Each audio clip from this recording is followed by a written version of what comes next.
Hi everyone, I'm William and I'm currently a graduate student with APU's College Counseling and Student Development program on campus. And I am a student with the invisible disability. Um, I have a Section 504 plan, and through my undergraduate, I got involved with disability services, TRIO, and also Department of Rehabilitation. So those are kind of some resources that I definitely recommend students to get involved with early on. Um, with regards to my employment, I worked last school year, the 2019-2020, with the Accessibility Disability Resource Office, and I felt it was really fulfilled my purpose working in student affairs with students with disabilities, giving back to students like myself, and being kind of an advocate in that role. That's kind of where I want to go and continue working with that population. Um, my challenges that I faced related to work with my disability. Um, it's with my case, I have a learning disability in auditory processing, and for me, my experiences might be different from yours, and it's important to know that kind of disability culture. Keep that in mind when you hear my story, and you might be able to see some stuff that's more or less relatable. Um, there's kind of like individual experiences with disabilities, and all of our experiences are different. So it's important to know that whatever you're on your journey, the first resource I would recommend is reaching out to your ADR director and staff members.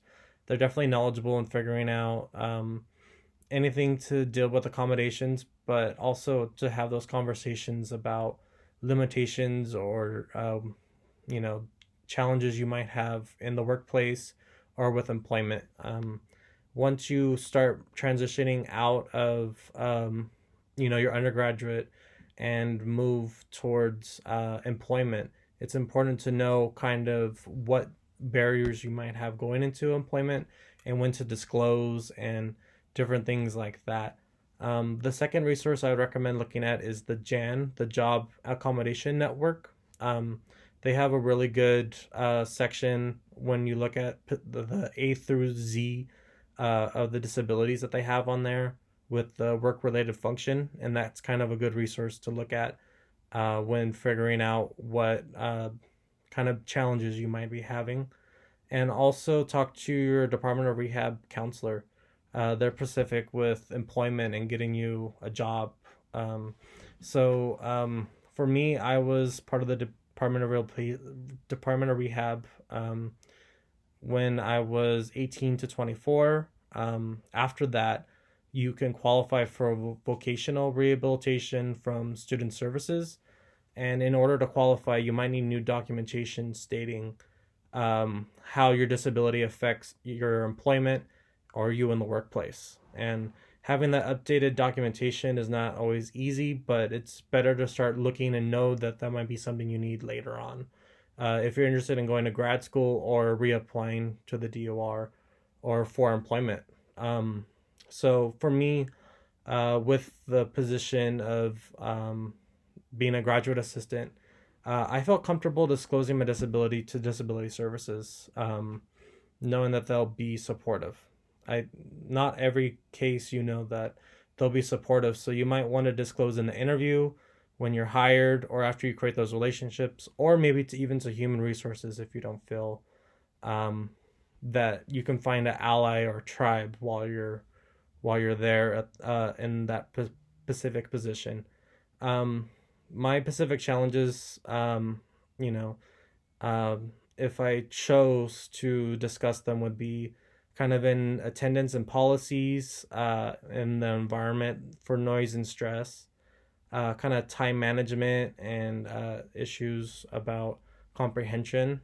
Also about supervising style. That's definitely, it's good to have a supportive supervisor and have them be able to meet your needs as a student with a disability.